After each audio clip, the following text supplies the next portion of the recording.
એક બાજુ ભાજપે હજુ સુધી તેના ઉમેદવારો જાહેર નથી કર્યા, તો સામે ગુજરાત કોંગ્રેસના ઉમેદવારોએ પ્રચાર પણ શરૂ કરી દીધો। અમદાવાદ પશ્ચિમ લોકસભા વિસ્તારમાં કોંગ્રેસના ઉમેદવાર રાજુ પરમારે પ્રચાર શરૂ કરી દીધો। રાજુ પરમાર લોકોના ઘરે ઘરે જઈ ડોર ટુ ડોર કેમ્પેઇન શરૂ કરી દીધું।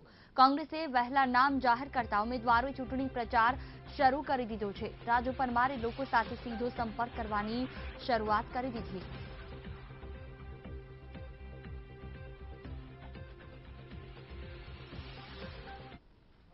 आ बिल्कुल मजूर विस्तार है, श्रमजीवी विस्तार है। अहींया रोड रस्ता गटर पाणीना प्रश्नो खूब ज छे।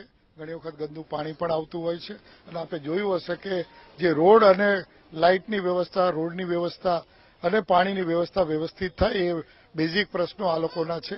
साथे साथे स्वास्थ्य माटेनी पण जे एमनुं आरोग्य माटेनी एमनी जे सुविधा जोईए, અહીંથી સિવિલ હોસ્પિટલ નજીક છે પણ ત્યાંનું તંત્ર પણ જે નવી હોસ્પિટલ બન્યા પછી હજી પણ લોકો સાથે એનો જે તાલમેલ થવો જોઈએ હજી દેખાતું નથી।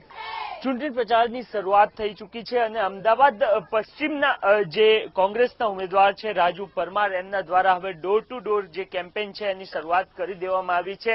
તેઓ એમના વિસ્તારની અંદર જઈને લોકોને મળી રહ્યા છે અને પોતાના માટે એટલે એક ઉમેદવાર તરીકે પ્રચાર કરી રહ્યા હોય આ ગુજરાતની અંદર પ્રથમ જોવા મળી રહ્યું છે। કોંગ્રેસે પોતાના સૌપ્રથમ જે 4 ઉમેદવારોનું લિસ્ટ છે એ જાહેર કર્યું હતું અને એ લિસ્ટ જાહેર થયા બાદ ઉમેદવારોને વધારે સમય મળ્યો છે। એ સમયનો ઉપયોગ કરતા જે ઉમેદવારો છે અત્યારે હાલ પોતાના વિસ્તારની અંદર પ્રચાર કરતા જોવા મળી રહ્યા છે। પોતાની ટીમ સાથે વિસ્તારની અંદર જઈ રહ્યા છે અને વિવિધ મુદ્દાઓ સાથે લોકોને કન્વિન્સ કરવા માટેનો પ્રયત્ન કરી રહ્યા છે। સામાન્ય રીતના એવું જોવા મળતું હોય છે કે કોંગ્રેસના જે ઉમેદવારો હોય છે એમને ઓછો સમય મળતો હોય છે, પરંતુ આ વખતે જ્યારે વહેલા જાહેરાત કરી છે ત્યારે એનો સદુપયોગ કરતા કોંગ્રેસના જે અમદાવાદ પશ્ચિમના ઉમેદવાર રાજુ પરમાર છે એ વિસ્તારની અંદર ફરીને ડોર ટુ ડોર વધારેમાં વધારે લોકોને મળીને પોતાના મુદ્દાઓ, પોતાના જે મહત્વના કામો છે એ પહોંચાડવા માટેનો એક પ્રયત્ન એમના દ્વારા કરવામાં આવી રહ્યો છે।